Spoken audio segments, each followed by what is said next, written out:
I think जैसा नाम suggest करता है, द साबरमती रिपोर्ट एक ऐसी दुर्घटना के बारे में है जो 27 फरवरी 2002 को हमारे देश में हुई थी, गोधरा में। और एक सच है जो सच की एक बात होती है कि वो सच सच ही रहता है, और उसको दिखाने के तरीके बहुत होते हैं, पर्सपेक्टिव्स होते हैं, और हमारी फिल्म बस उसी के बारे में है। जर्नलिज्म से रिलेटेड है, नाम में रिपोर्ट है, तो इसका मतलब जाहिर है कि हम ये बताना चाहते हैं कि क्या रिपोर्टिंग हुई थी, कैसी होनी चाहिए थी, और हम ये दर्शकों को प्रस्तुत करना चाहते हैं ताकि वो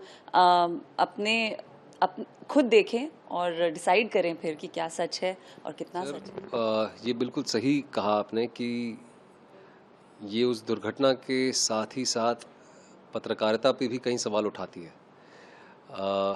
किस प्रकार की पत्रकारिता उस वक्त हुई, किस तरह सच छिपाया गया, क्यों छिपाया गया, किस कारण छिपाया गया। एक ऐसा हादसा हमारे देश में होता है जो हमारी राजनीति को, हमारी राजनीतिक मानसिकता को, और एक जो माहौल देश का था इतने सालों से, उसको रातों रात बदल के रख देता है। जो हमारा भारतवर्ष है, जो लोकतंत्र है, उसका चौथा स्तंभ होता है पत्रकारिता। उसकी क्या प्रतिक्रिया थी, वो किस हिसाब से उन्होंने अपनी जिम्मेदारियां निभाई, और उसका क्या प्रभाव देश पे, देश के लोगों पे, लोगों की मानसिकता पे पड़ा, उसके बारे में भी है ये फिल्म। तो काफ़ी सारी चीज़ें हैं। हमारा मानना ये है कि आज की जो ऑडियंस है वो कॉम्प्लेक्स सब्जेक्ट्स को संभाल सकती है, समझ सकती है, और ख़ुद ही निर्णय ले सकती है कि उनको वो फिल्म पसंद आई या नहीं पसंद आई, या उस फिल्म का उद्देश्य क्या है। तो बस यही है कि 15 फरवरी को फिल्म आ रही है, एक बहुत ही इम्पॉर्टेंट इवेंट के ऊपर फिल्म है। और जैसे मैंने कहा कि डेमोक्रेसी का जो फोर्थ पिलर होता है, जर्नलिज्म, उसका क्या रोल था, उसकी क्या मुख्य भूमिका थी। एकता ने बहुत सोच समझ के, और जो पूरी टीम है, राइटर्स की टीम, जितने भी सब लोग कनेक्टेड थे, उन्होंने बहुत रिसर्च की है इस केस पे। एंड मेरा एक पर्सनल जो जर्नी है एज एन एक्टर, वो यही है कि मैं वही काम करूं जो कुछ कर सके, कोई चेंज ला सके, किसी की सोच को जागरूक कर सके कि आप सोचें।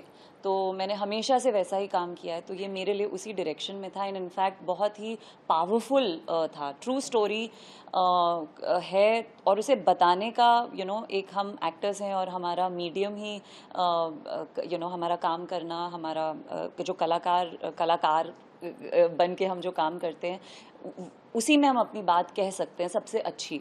तो आई थिंक जितना भी हम अंदर फील करते हैं एज सिटीजन्स, इससे बेटर कोई अपॉर्चुनिटी नहीं थी मेरे लिए कि मैं आऊँ और देश के इतने इम्पॉर्टेंट एक इंसिडेंट के बारे में, एक अनफॉर्चुनेट इंसिडेंट के बारे में कुछ पहल हो पाए, कुछ बात हो पाए, और उसमें मैं एक किरदार प्ले कर सकूँ, तो मेरे लिए वो बहुत अहम था। जो ट्रोल करते हैं लोग, आपको उससे डर नहीं लगता? नहीं सर, डर नहीं लगता, क्योंकि वो बहुत सारी आवाज़ें हैं। कुछ लोगों की आवाज़ें अगर बुरी होती हैं तो हज़ार करोड़ों लोगों की आवाज़ें बहुत पॉजिटिव होती हैं, तो उन चुनिंदा लोगों से डरना नहीं चाहिए।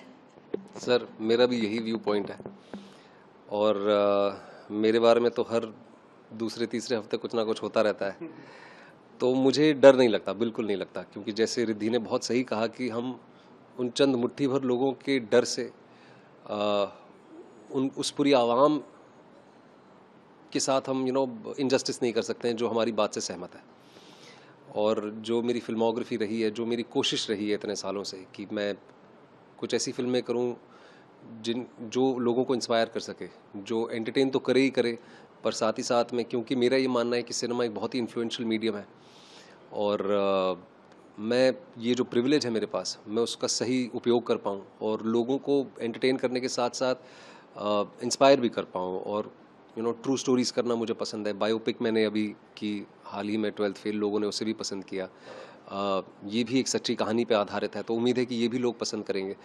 पर रहा सवाल सोशल मीडिया का, पहले बहुत फ़र्क पड़ता था सर, जब ये चीज़ बहुत नई नई थी मेरे लिए भी, और मेरे ख़ास तौर पे मेरे परिवार के लिए भी, क्योंकि वो आम जनता है, उनका मीडिया से कोई लेना देना नहीं है, तो उन पे काफ़ी असर होता था। लेकिन आहिस्ता आहिस्ता करके उनको भी मैंने कंडीशन कर लिया है कि ये नेमलेस लोग हैं, ये फेसलेस लोग हैं, ये अपने घरों के अंदर बैठ के, अपने प्रिविलेज पे बैठ के लोगों पे उंगलियां उठाते हैं, तो उनसे नहीं डरना चाहिए। और जो आपकी दिल की बात है उसे निडर होके, निष्पक्ष होके सामने रखनी चाहिए, और यही एक कलाकार की जिम्मेदारी होती है मेरे ख्याल से। कभी रिलीज है ये फिल्म? ये 15 नवंबर को रिलीज़ हो रही है आपके नज़दीकी सिनेमाघरों में। बहुत ही मेहनत से हमने इस फिल्म को बनाया है, और उम्मीद करते हैं कि आपको ये फिल्म पसंद आएगी और आप लोगों को रेकमेंड भी करेंगे।